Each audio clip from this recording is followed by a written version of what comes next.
Hey there. A good day to you. I hope you're well. I'm Tim Lambert, editor-in-chief of the Pennsylvania Capital Star. We recently released the audio series Iced Out that looked into Immigration and Custom Enforcement's plans to convert a vacant warehouse in Tremont Township, Schuylkill County into a 7,500-person detention center and the community's response to that move.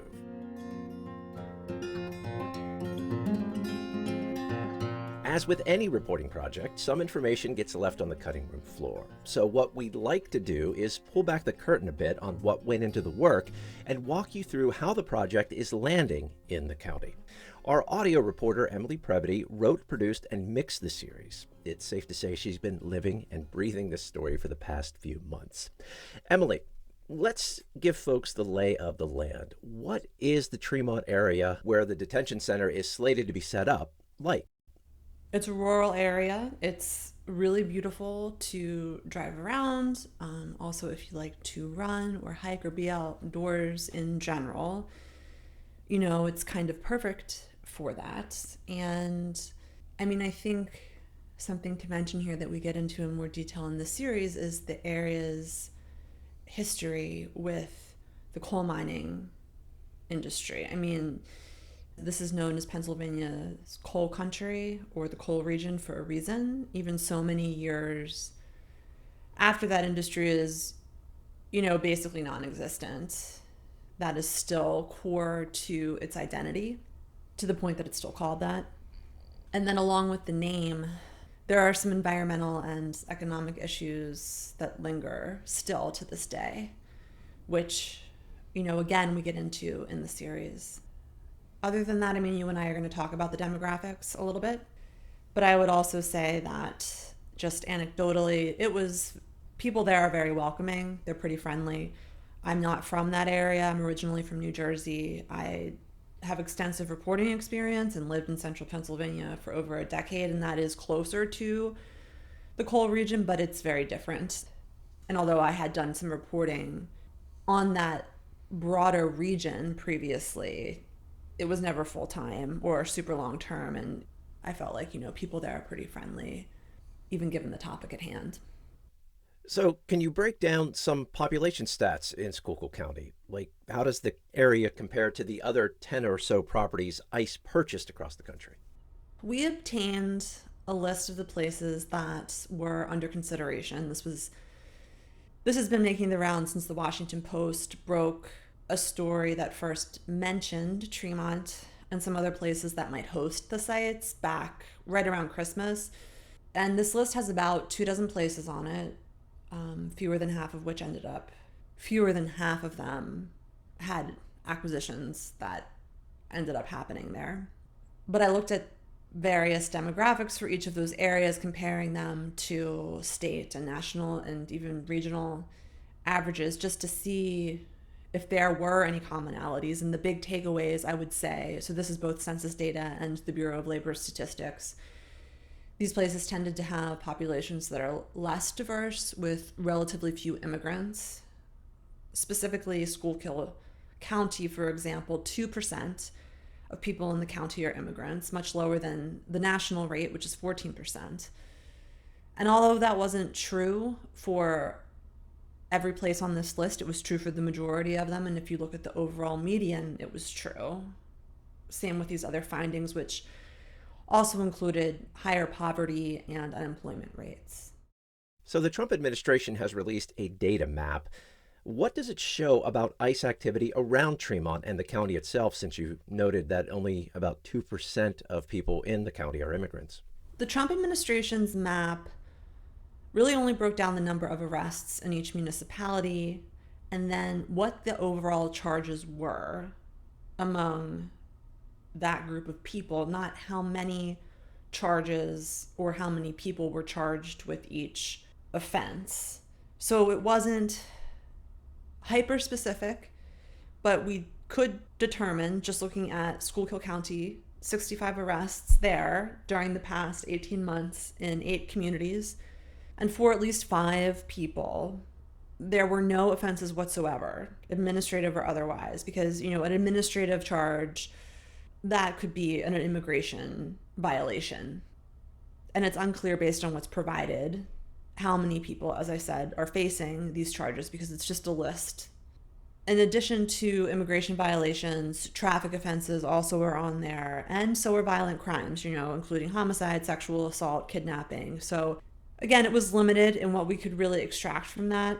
And we should also note here that there have been ongoing issues with the integrity of this data on this topic, not only with this map, but another example I could provide is that, there's something called the Deportation Data Project, largely funded by UC Berkeley, and it makes data available to journalists, attorneys, policymakers, researchers by requesting these public records, this data, via the Freedom of Information Act. Often that leads to litigation, so lawsuits. And then basically once they have the information, trying to clean it up as best they can so it's usable, but it's not the easiest to work with even after all those efforts versus the other data that many of us are used to working with. So all to say, that's also out there, but it can be challenging.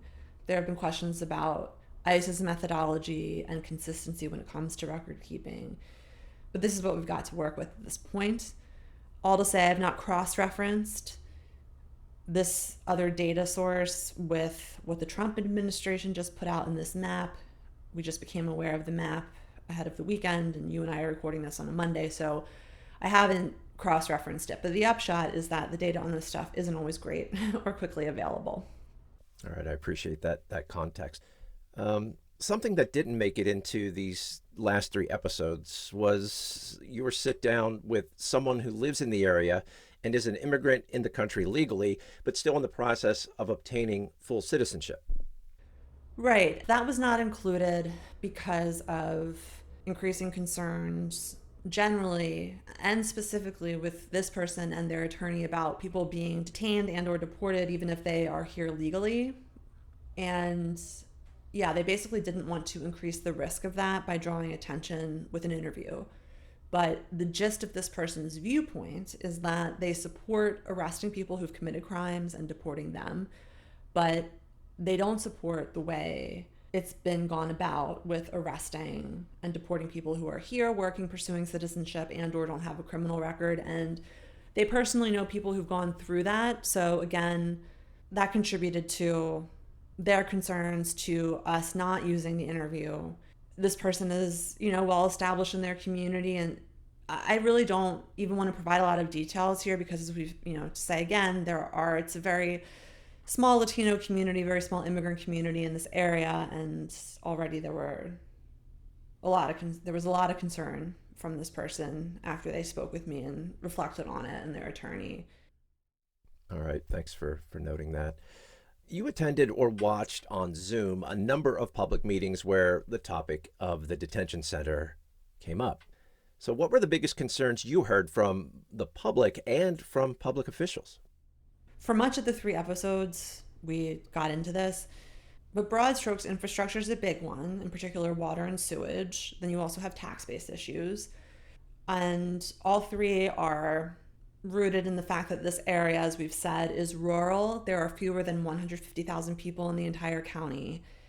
And in Tremont Township proper, there are 300. So there isn't a lot of capacity to support thousands of additional people who'd be living and working at this facility. It's been described as one that would house up to 7,500 people and have at least 2,000 people working there. Things are on pause and who knows what the future holds, but that's what's been said. And beyond water and sewage, for similar reasons, also roads and hospitals and first responders. Again, rural area.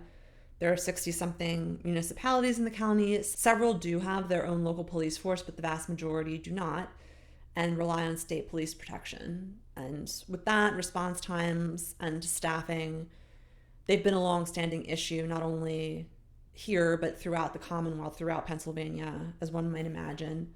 And then rural healthcare has been another ongoing issue with the struggle to recruit and retain providers and then keep hospitals open and so on.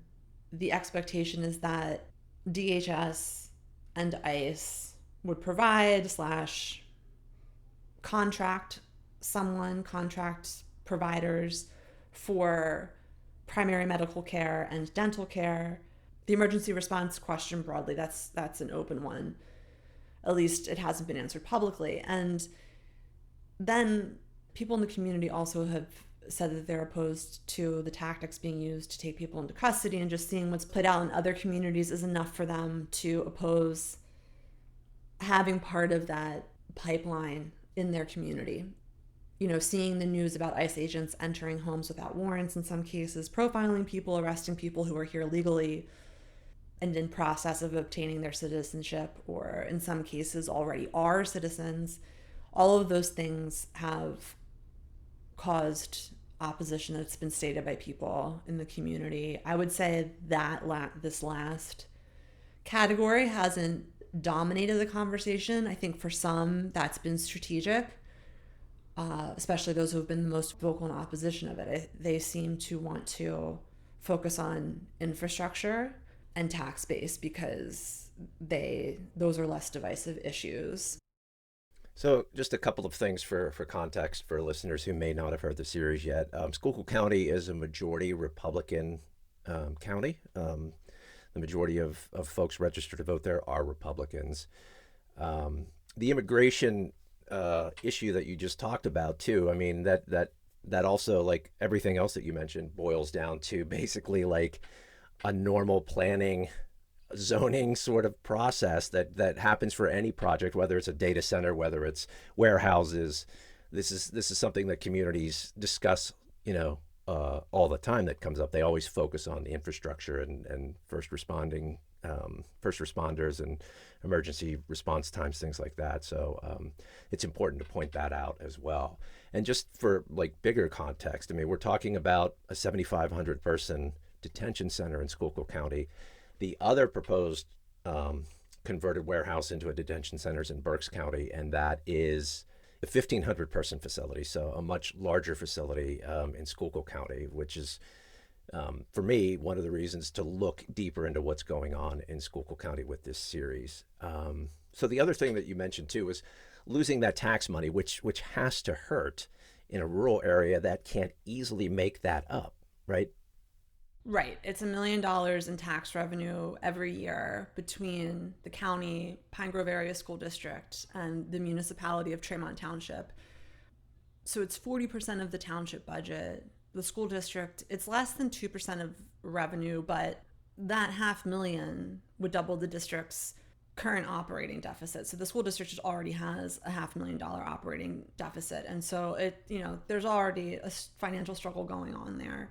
And they don't really have room to absorb more. And the county officials have said for them, $200,000 or so when they're in good, relatively stable fiscal shape is not a huge deal, but they've been advocating on behalf of other taxing districts to get the federal government to agree to a payment in lieu of taxes, also known as a pilot or a PILT. And we cover this in the episodes, but broad strokes is that these agreements are not uncommon. Taxing districts get them all the time from exempt entities like universities, hospitals, nonprofits, other larger government units. And last year alone, 40-something counties in Pennsylvania got a payment in lieu of taxes from the federal government. So this isn't something that's out of left field and could, I would think, even just by calling another county and getting their contract to use or their agreement to use for boilerplate language or something, if the county officials wanted to be proactive about it in that sense, I'm assuming that they could. Last we heard was that the federal government would be willing to do a PILT, and that's from the commissioners. ICE and DHS wouldn't confirm that. I asked them many times by email. They would want to do one for 3 years. I don't know why that is the time frame, but there's nothing in writing yet, and the county commissioners have said they want that to start with the 2026-27 fiscal year, which begins 1 month from today. So, yeah. You mentioned getting responses from ICE and from the Department of Homeland Security. Some of the people who you spoke with in the community in Tremont and in Schuylkill County, they've had trouble getting a response from their elected federal representatives, and you didn't have much better luck with those members of Congress as well. Can you give us a few examples of a lack of response that either the community heard from or you received?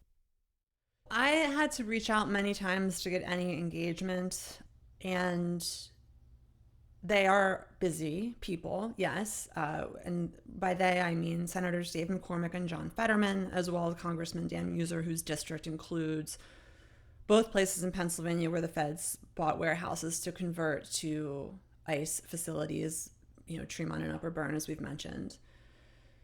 There wasn't a lot of information forthcoming that was specifically responsive to the questions that I asked them in the end. Fetterman, who's a Democrat, has been the most responsive, not only to me, but to other people who live in the community and are not an elected official. County commissioners have said that Muser has been very involved in terms of the non-public conversations apparently happening over conference calls that include representatives from DHS and DICE. Muser's office referred me to a column he'd written in March, the very end of March, in response, which we will include in our digital story in full. Senator McCormick's office provided a statement. McCormick's statement indicates that these facilities need to be safe, appropriate, well-run, and not place an unfair burden on local communities, which is, that's kind of what the county commissioners have been pushing for. And McCormick says that he wants the full picture before making any judgments, which, as we sort of alluded to, there isn't a full picture because nothing has really changed and there hasn't been a lot in writing and there hasn't been a lot of specific information forthcoming from the federal agencies that really at the end of the day are going to be in control of agreeing to any terms that would mitigate the impact of having a facility like this. So yeah, those were some of and I asked all three of them whether they would support changes to federal law that would require notification of relevant congressional committees and engagement of state and local elected officials ahead of ICE facilities being developed anywhere, and none of them would respond to that. That has been proposed by New Hampshire's congressional delegation. That state was one that had a community on the list of 24, which ended up not having an acquisition go through because the governor there found out before any real estate deals had closed and, successfully put an end to it. And so the congressional delegation from that state has proposed those changes. The only person in Pennsylvania's congressional delegation who's indicated support, and I have not reached out to everyone, has been Chrissy Houlihan, and she represents Philly suburbs and a piece of Berks County. She is in support, and she signed on as a co-sponsor, and we do go into details about her background and why that's especially relevant in the episodes. Yeah, she's a Democrat, and her district kind of neighbors, Dan Muser's. And she has a military background and sits on related committees. All right. So in neighboring states to Pennsylvania, New Jersey has a proposed detention center. Maryland has a proposed detention center, which happens to be just 16 miles or so from the Pennsylvania border. So it's just to the south of the Mason-Dixon line that's been proposed in that state. So where do things stand right now with the proposed detention center in Schuylkill County? The briefest answer possible is status quo, because the site doesn't look different. There's no one there. That's a whole other thing. As we know, the State Department of Environmental Protection has issued administrative orders prohibiting local officials from permitting the federal government from hooking up to the water sewer systems out there. So there really nothing can happen there. And it seems like as time goes on, some people are growing doubtful that anything will happen. In general, with this issue, things have sometimes happened quietly. So that's something that I think we all might keep in mind. And that is part of what's contributing to the outrage over the proposed detention centers, that there wasn't transparency, that this all did happen so quietly. You could extend this to ICE's activity more broadly. In many places, including in Pennsylvania, the arrest and detention rates have been on par with or even more dramatic the national averages, depending on how you're defining the time frame. But we rank highly on some metrics, even though it's not as promoted or dramatic or getting the same kind of breaking news coverage as we might see elsewhere. So something to mention here for context is that Muser, one day after we locked production for these episodes, part of the reason why this didn't make it in, he attended the State of the City in Pottsville, which is the county seat in Schuylkill. And that was the Friday before Memorial Day weekend.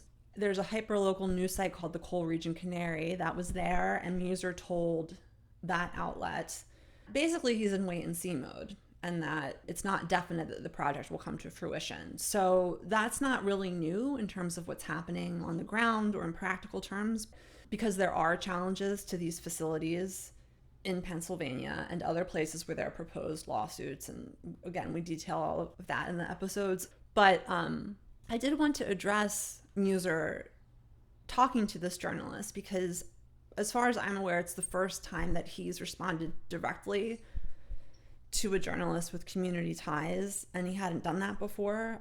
Yeah, as far as I know, at least to one of us not on TV or based outside of Washington. So that's been the latest headline. But again, it's more notable for the engagement, Muser's engagement locally, than it is what he actually said.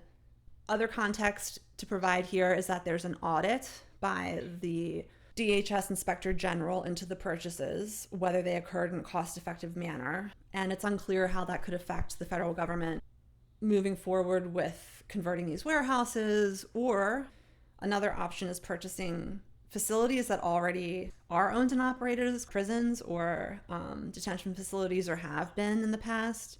It's another question people asked, why, if there are prisons that have closed or other public residential facilities that have closed, why not buy them? This came up on the last investor relations call held by Geo Group, which is probably the most prominent private prison company, along with CoreCivic. They're both publicly traded, so that's why the conference call was open. I was able to join it, but it seems hard to fathom spending more money to acquire additional properties when the cost effectiveness of these warehouses is being called into question and audited. But that still is something, I guess, that could happen in theory. But again, so much money has been spent on these warehouses. So yeah, that's where it all stands right now. Okay. Complicated, just like the issue itself, I guess.